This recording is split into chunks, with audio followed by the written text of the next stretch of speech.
Hello everyone, welcome back. Today we're going to be talking about an important question that came up.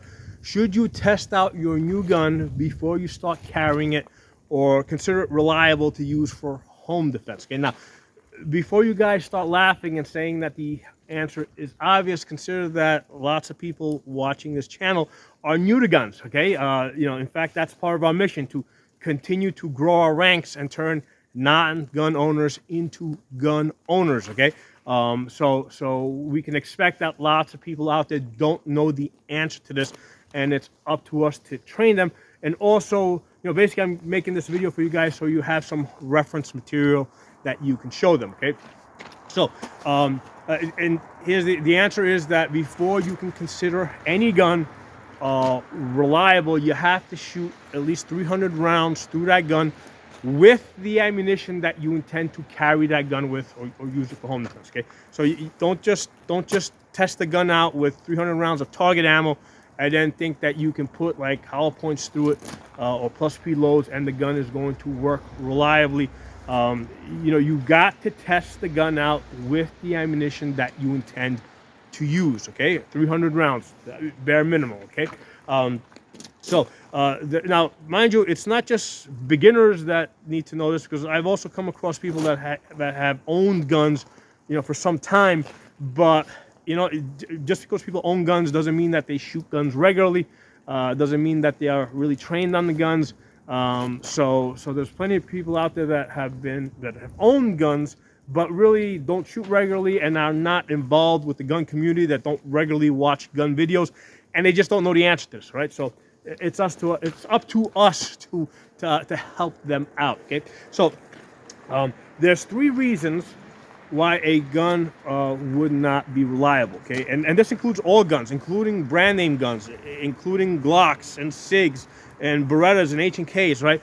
As a full-time gun instructor, 12 years, I've seen all these guns at a gun range where they were not working reliably, right? And the 3 reasons are: number 1, user error. Okay, these guns are recoil operated.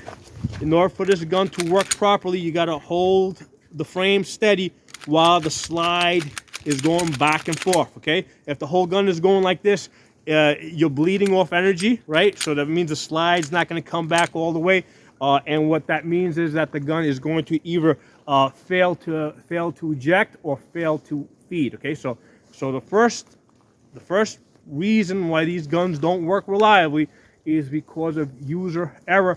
And until you practice, right, until you actually shoot that gun with 300 rounds, you're not gonna know. Now you might say, hey, but I had this other gun I've been carrying for so long, and I don't have problems with that gun.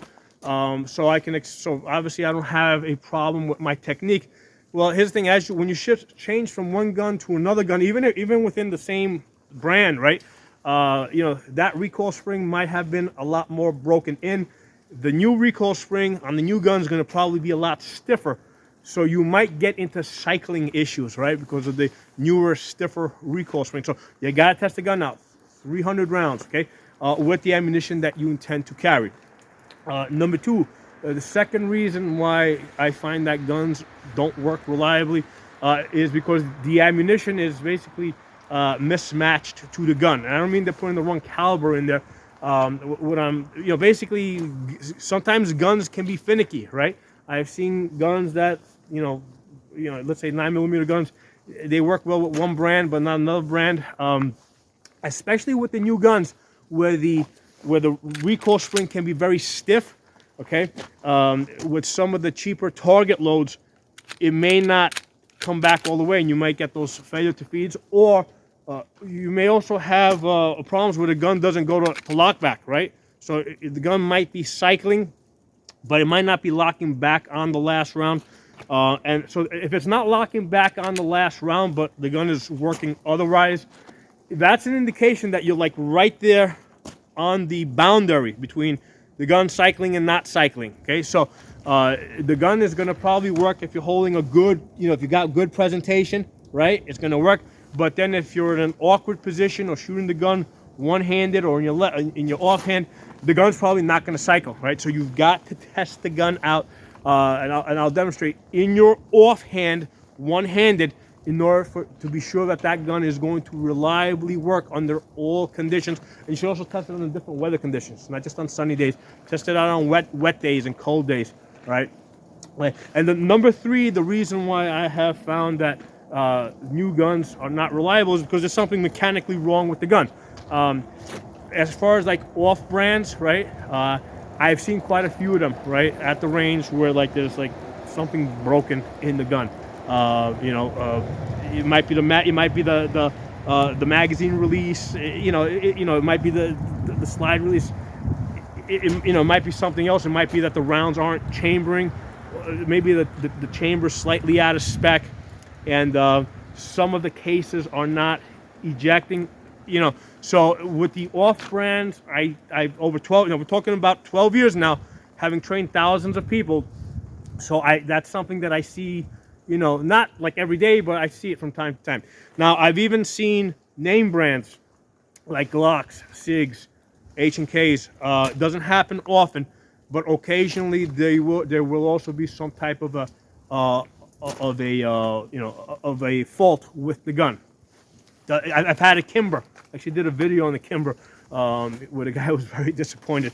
He had this expensive gun. The gun had two problems. One problem was the magazines weren't seating properly. I'm going on memory. One problem was with the magazines, and the other problem was with the cases feeding into the, coming up and feeding into the, sliding up past the ejector. It was just slightly mismatched. The extractor was slightly off, so as they were coming up and trying to slide into the extractor, it was mismatched, and they just weren't getting up in there. The gun had to go back, had to go back to Kimber. Even with these name brand guns, okay, you're gonna, there's a chance, right? Manufacturers aren't going to advertise it. They're not going to make it public, but all guns, all machines, they expect a certain error rate. It might be 0.5% or whatever, but if you're in the business of selling thousands of Glocks or thousands of SIGs or thousands of H&Ks, there's going to be a small percentage that are defective. That's just what the odds are. Okay. Remember, when these guns are sold to you, right? They don't test fire them. Okay, and they certainly don't test fire them with lots of different types of ammunition, lots of different brands of ammunition. So usually when you buy a brand new gun, it's never been fired. Okay, so how do they know? All the best they can do is measure the parts and say, hey, they all seem to, fit the specs, but the gun's never actually been test fired. Okay, so that's why you got to test fire the gun. You got to shoot 300 rounds on that gun with the ammunition that you intend to carry in order for that gun. In order for you to consider that gun reliable. Okay, so the way that I test my guns, I normally shoot right-handed, right? So put a mag here in the gun. Okay. So normally here's my presentation, right? So come over here. So the way I test my guns out is I'll put it in my left hand and I will shoot it one-handed in my left hand. Okay, that's how I test the guns out.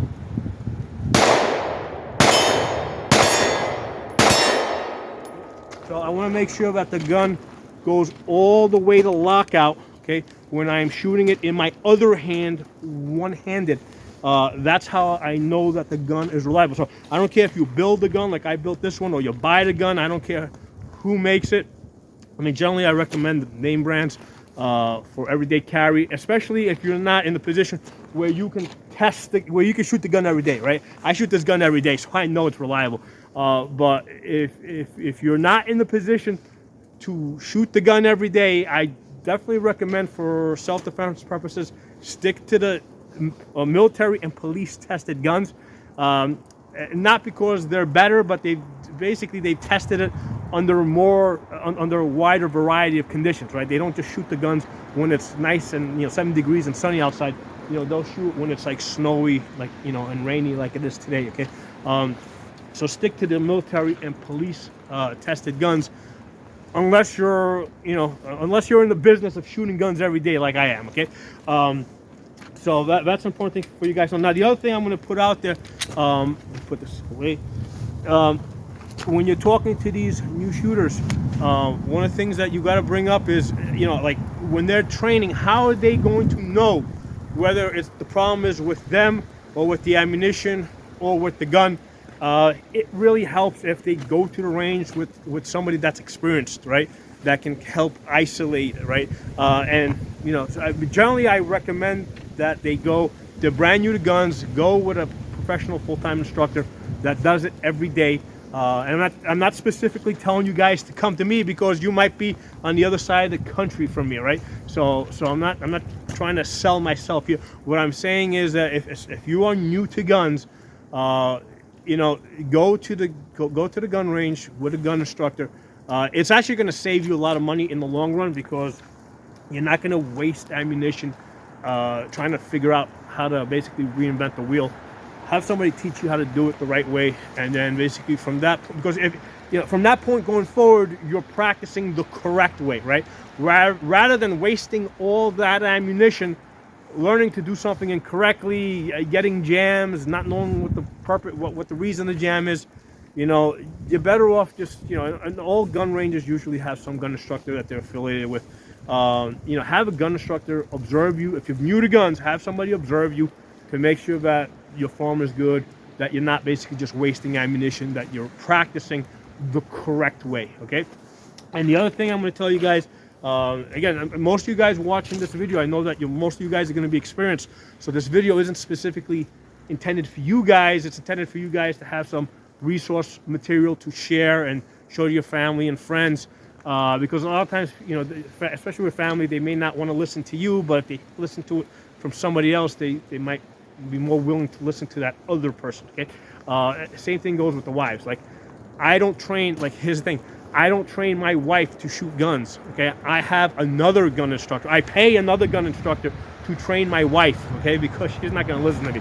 So that's just the reality of it. Now, other thing that's important for the newbies when you're talking to them, tell them, first of all, before they start carrying guns, get lots of training, right?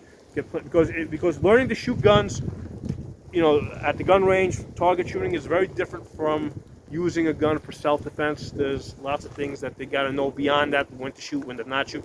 But one of the things that you're going to want to tell them is to make sure they get a prepaid lawyer. So if they're ever in a self-defense type of situation, they've got a lawyer on hand to basically bail them out and advise them. The service that I use is U.S. Law Shield. Okay, part of the reason why I use these guys is because they're cheap. Okay, it is basically $11 per month. Okay, with the coupon code. This coupon code, depending on your state, gets you different things. Right, the promo code is Pocono Shooting, right there. You got to register. Basically, sign up through the website, which is uslawshield.com, or their app. And then when you enter the promo code in the code field, you'll get an additional discount. Now it changes from state to state. In some states you get they waive the sign up fee, which I think is something like $20. They waive that. In other states they give you like 2 months or 1 month or whatever. Some states you get both. So this promo code is definitely gonna get you some benefit, and I don't know exactly what it's gonna be in your state, but I want to put it out there so you guys have it, okay? And the reason, basically, for the next couple of videos that I'm going to do, I'm going to mention this because I don't know how long I'm going to have this promo code, right?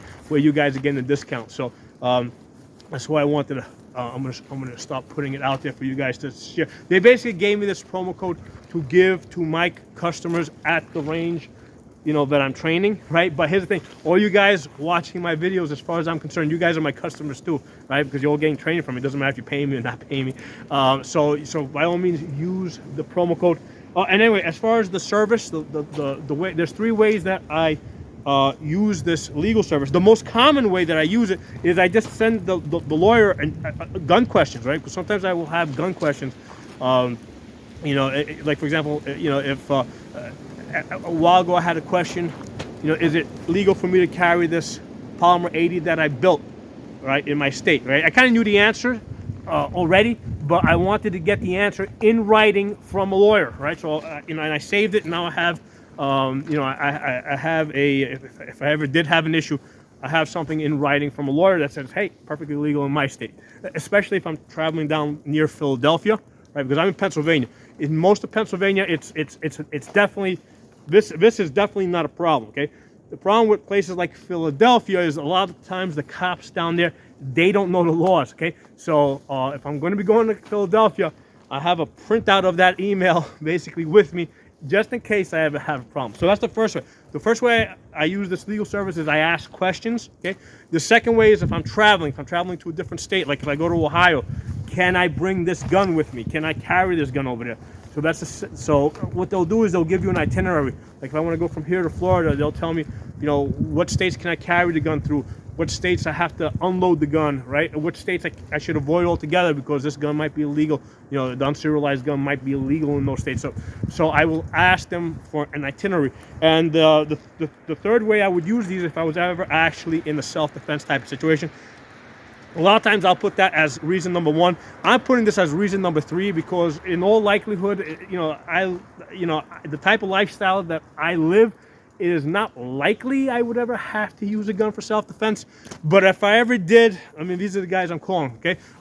You never want to talk to the police, other than, basically just establish that, first of all, get the gun back in the holster. I've covered this in other videos. This is a quick review. Get the gun back in the holster, establish you're the victim, preserve the evidence, point out that, hey, there's the knife, there's the gun, here are my shelf cases. If the wind is blowing or if the stuff was moved, point that out to the police. Point out the witnesses, right? You don't want to make a statement, but you can tell the police, hey, those people saw what happened. Why don't you talk to them so they can get a statement from them? And thirdly, after that, you want these guys on the phone. They're basically going to tell the police that they're representing you, and they are not to ask any questions. Sometimes, you can get a police officer that's a little bit pushy, and is trying to get you to talk. But if you got your lawyer on the phone telling the police officer not to ask you any questions, they're gonna definitely back off at that point, stop asking you questions. So, hope this video was useful. And I know I threw a whole bunch of extra stuff in there. The main point is that any gun that you're going to carry, you got to shoot 300 rounds with the ammunition that you intend to carry that gun with. And if the gun does not work, right, if you get jams or whatever, then you've got to figure out why, right? Why is that gun not working? Most likely reason, it's a problem with you, right? Your form, your stance, your grip, okay? Number two, there might be a problem with the ammunition. Number three, there might actually be a problem with the gun, right? So you gotta know the answer. You gotta know why the gun isn't working, and address it. And basically fix that problem so that the gun is working. So thanks for watching. I'll talk to you all soon.